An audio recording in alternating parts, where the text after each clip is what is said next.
ರುದ್ರನರ್ತನ ಶುರು. 2026-27ರಲ್ಲಿ ಎಲ್ ನಿನೋ ಆರ್ಭಟ. ಹೇಗಿರಲಿದೆ ವಿಶ್ವದ ಹವಾಮಾನ? ಇಲ್ಲಿದೆ ಕಂಪ್ಲೀಟ್ ಮಾಹಿತಿ.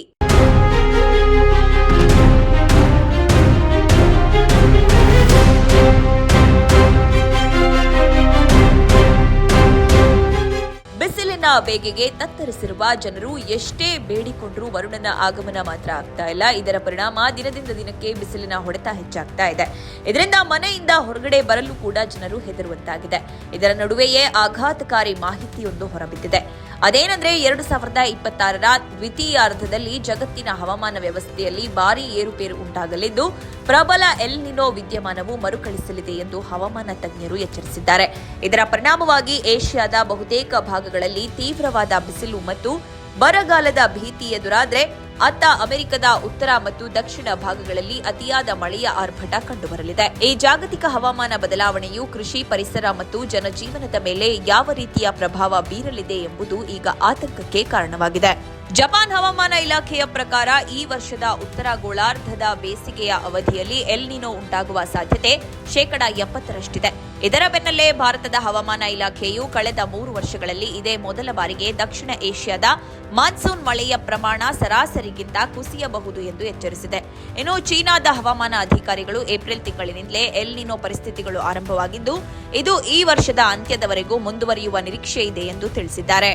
ಮುಂಬರುವ ಮೇ ತಿಂಗಳಿಂದ ಜುಲೈವರೆಗಿನ ಅವಧಿಯಲ್ಲಿ ಎಲ್ ನಿನೋ ಸಂಭವಿಸುವ ಸಾಧ್ಯತೆ 61% ಇರುತ್ತದೆ ಎಂದು ಅಮೆರಿಕದ ಹವಾಮಾನ ಮುನ್ಸೂಚನಾ ಕೇಂದ್ರವು ಅಂದಾಜಿಸಿದೆ. ಆಸ್ಟ್ರೇಲಿಯಾದ ಹವಾಮಾನ ಬ್ಯೂರೋ ಕೂಡ ಮುನ್ಸೂಚನೆ ನೀಡಿದ್ದು ತಮ್ಮ ದೇಶದ ಬೆಳೆಯ ಅವಧಿಯ ಮೊದಲಾರ್ಧವಾದ ಮೇ ಮತ್ತು ಆಗಸ್ಟ್ ನಡುವೆ ಪೂರ್ವ ಬೆಳೆ ಪ್ರದೇಶಗಳಲ್ಲಿ ದೀರ್ಘಾವಧಿಯ ಸರಾಸರಿಗಿಂತ ಕಡಿಮೆ ಮಳೆಯಾಗುವ ಸಾಧ್ಯತೆ ಇದೆ ಎಂದು ಹೇಳಿದೆ. ಆಸ್ಟ್ರೇಲಿಯಾ, ಆಗ್ನೇಯ ಏಷ್ಯಾ ಮತ್ತು ಭಾರತದಾದ್ಯಂತ ಮಳೆ ಕಡಿಮೆ ಮತ್ತು ತಾಪಮಾನ ಸಾಮಾನ್ಯಕ್ಕಿಂತಲೂ ಹೆಚ್ಚಿರುವುದಾಗಿ ಹವಾಮಾನ ಮಾದರಿಗಳು ಸೂಚಿಸುತ್ತವೆ ಎಂದು ಸ್ವಿಟ್ಜರ್ಲ್ಯಾಂಡ್ ಪ್ರಧಾನ ಕಚೇರಿಯನ್ನು ಹೊಂದಿರುವ ಹವಾಮಾನ ಗುಪ್ತಚರ ಸಂಸ್ಥೆ ಮೆಟಿಯಾ ಮ್ಯಾಟ್ರಿಕ್ಸ್ ಹವಾಮಾನಶಾಸ್ತ್ರಜ್ಞ ಕ್ರಿಸ್ ಹೈಡ್ ಹೇಳಿದ್ದಾರೆ. ಅಲ್ಲದೆ ಈ ವರ್ಷ ಅಮೆರಿಕದಲ್ಲಿ ಭಾರೀ ಮಳೆಯಾಗುವ ಸಾಧ್ಯತೆ ಇದ್ದು ಮಧ್ಯ ಪಶ್ಚಿಮದಲ್ಲಿ ಬೆಳೆಯಲು ಸೂಕ್ತವಾದ ಪರಿಸ್ಥಿತಿಗಳು ಇರುತ್ತವೆ ಎಂದು ಭಾವಿಸುತ್ತೇನೆ. ಆದರೆ ಎಲ್ ನಿನೋದ ಸಮಯವನ್ನು ಸಹ ನಾವು ಗಮನಿಸಬೇಕಾಗುತ್ತದೆ. ಯಾಕಂದ್ರೆ ಅತಿಯಾದ ತೇವಾಂಶವು ಕೊಯ್ಲಿನ ಮೇಲೆ ಕೆಲವು ಪರಿಣಾಮ ಬೀರಬಹುದು ಎಂದು ಹೈಡ್ ಹೇಳಿದ್ದಾರೆ. ಏನಿದು ಎಲ್ ನಿನೋ ಹಾಗೂ ಲಾ ನಿನಾ? ಎಲ್ ನಿನೋ ಮತ್ತು ಲಾ ನಿನಾ ಎಂಬುದು ಉಷ್ಣವಲಯದ ಪೆಸಿಫಿಕ್ ಮಹಾಸಾಗರದಲ್ಲಿ ಸಂಭವಿಸುವ ಒಂದೇ ಹವಾಮಾನ ವ್ಯವಸ್ಥೆಯ ವಿರುದ್ಧ ಹಂತಗಳಾಗಿವೆ. ಎಲ್ ನಿನೋ ಎನ್ನುವುದು ಮಧ್ಯ ಮತ್ತು ಪೂರ್ವ ಪೆಸಿಫಿಕ್ ಸಾಗರದ ಮೇಲ್ಮೈ ನೀರು ಅಸಹಜವಾಗಿ ಬೆಚ್ಚಗಾಗುವ ಒಂದು ನೈಸರ್ಗಿಕ ಮಾದರಿಯಾಗಿದೆ. ವಾತಾವರಣದ ಒತ್ತಡದಲ್ಲಿನ ಬದಲಾವಣೆಯಿಂದಾಗಿ ಪಶ್ಚಿಮದಿಂದ ಬೀಸುವ ಮಾರುತಗಳು ದುರ್ಬಲಗೊಂಡಾಗ ಅಥವಾ ವಿರುದ್ಧ ದಿಕ್ಕಿನಲ್ಲಿ ಚಲಿಸಿದಾಗ ಪಶ್ಚಿಮ ಪೆಸಿಫಿಕ್ನಲ್ಲಿ ಸಂಗ್ರಹವಾಗಿರುವ ಬೆಚ್ಚಗಿನ ನೀರು ಪೂರ್ವದ ಕಡೆಗೆ ಚಲಿಸುತ್ತದೆ. ಈ ಶಾಖದ ಮರುಹಂಚಿಕೆಯು ಜಾಗತಿಕ ಹವಾಮಾನ ಮಾದರಿಗಳನ್ನೇ ಬದಲಾಯಿಸುತ್ತದೆ. ಇದಕ್ಕೆ ವ್ಯತಿರಿಕ್ತವಾಗಿ ಲಾ ನಿನಾ ವಿದ್ಯಮಾನವು ಮಾರುತಗಳು ಬಲಗೊಂಡಾಗ ಸಂಭವಿಸುತ್ತದೆ. ಈ ಮಾರುತಗಳು ಹೆಚ್ಚಿನ ಪ್ರಮಾಣದ ಬೆಚ್ಚಗಿನ ನೀರನ್ನು ಪಶ್ಚಿಮ ಪೆಸಿಫಿಕ್ ಕಡೆಗೆ ತಳ್ಳುತ್ತವೆ. ಇದರಿಂದಾಗಿ ಪೂರ್ವ ಭಾಗದಲ್ಲಿ ಕೆಳಗಿನಿಂದ ತಂಪಾದ ನೀರು ಮೇಲಕ್ಕೆ ಬರುತ್ತದೆ. ಇದರ ಪರಿಣಾಮವಾಗಿ ಸಮುದ್ರದ ಮೇಲ್ಮೈ ತಾಪಮಾನವು ಸಾಮಾನ್ಯಕ್ಕಿಂತ ಕಡಿಮೆಯಾಗುತ್ತದೆ. ಆಸ್ಟ್ರೇಲಿಯಾದ ಹವಾಮಾನ ಇಲಾಖೆಯ ಪ್ರಕಾರ ಎಲ್ ನಿನೋ ಸರಾಸರಿ ಪ್ರತಿ 3 ರಿಂದ 5 ವರ್ಷಗಳಿಗೊಮ್ಮೆ ಸಂಭವಿಸಿದ್ರೆ ಲಾ ನಿನಾ ಪ್ರತಿ 3 ರಿಂದ 7 ವರ್ಷಗಳಿಗೊಮ್ಮೆ ಉಂಟಾಗುತ್ತದೆ.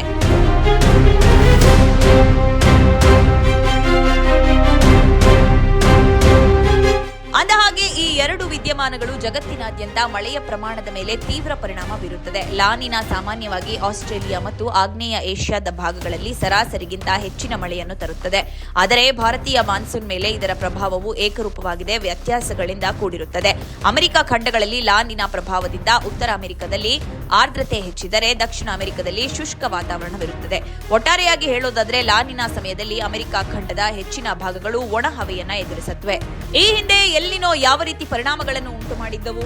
ಎಲ್ ನಿನೋ ವಿದ್ಯಮಾನಗಳು ಜಾಗತಿಕ ಕೃಷಿಯ ಮೇಲೆ ತೀವ್ರ ಪರಿಣಾಮ ಬೀರುತ್ತದೆ. 1997 ರಿಂದ 1998ರ ಪ್ರಬಲ ಎಲ್ ನಿನೋ ಏಷ್ಯಾದಲ್ಲಿ ಭೀಕರ ಬರಗಾಲ ಮತ್ತು ಅಮೆರಿಕದಲ್ಲಿ ಪ್ರವಾಹಕ್ಕೆ ಕಾರಣವಾದರೆ 2015-2016ರ ಘಟನೆಯು ಆಸ್ಟ್ರೇಲಿಯಾ ಹಾಗೂ ಆಗ್ನೇಯ ಏಷ್ಯಾದಲ್ಲಿ ಬರ ಮತ್ತು ಭಾರತದ ಮುಂಗಾರನ್ನು ಕುಂಠಿತಗೊಳಿಸಿ ಧಾನ್ಯ ಹಾಗೂ ಸಕ್ಕರೆ ಉತ್ಪಾದನೆಯನ್ನ ತಗ್ಗಿಸಿತ್ತು.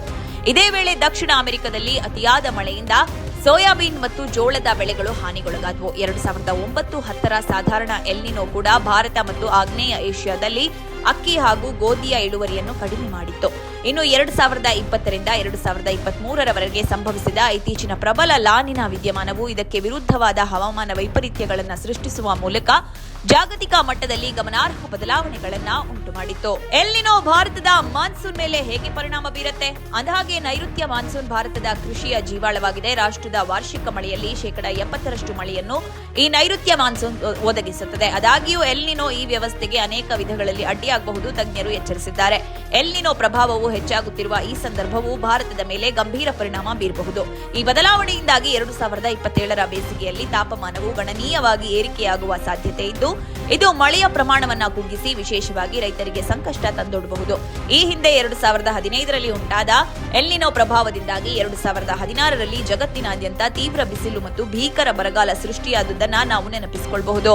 ಕರ್ನಾಟಕದ ಮೇಲೆ ಎಲ್ ನಿನೋ ಪ್ರಭಾವ ಏನು? ಅಂದಹಾಗೆ ಎಲ್ ನಿನೋ ವಿದ್ಯಮಾನವು ಭಾರತದ ವಿವಿಧ ಭಾಗಗಳಲ್ಲಿ ಭಿನ್ನ ರೀತಿಯ ಪರಿಣಾಮಗಳನ್ನು ಬೀರುತ್ತೆ. ಸಾಮಾನ್ಯವಾಗಿ ಉತ್ತರ ಭಾರತ, ಆಂಧ್ರಪ್ರದೇಶ ಮತ್ತು ಪಶ್ಚಿಮ ಬಂಗಾಳದಂತಹ ಪ್ರದೇಶಗಳು ಎಲ್ ನಿನೋದಿಂದಾಗಿ ತೀವ್ರ ಮಳೆ ಕೊರತೆ ಅಥವಾ ಬರಗಾಲವನ್ನು ಎದುರಿಸುತ್ತವೆ.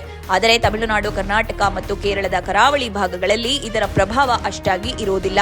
ಸಮುದ್ರದ ಉಷ್ಣತೆ ಹೆಚ್ಚಾದಾಗ ಭೂಮಿಯು ಆ ಶಾಖವನ್ನು ಹೀರಿಕೊಳ್ಳುವುದರಿಂದ ಬೇಸಿಗೆಯ ತಾಪಮಾನ ಏರಿಕೆಯಾಗುತ್ತದೆ.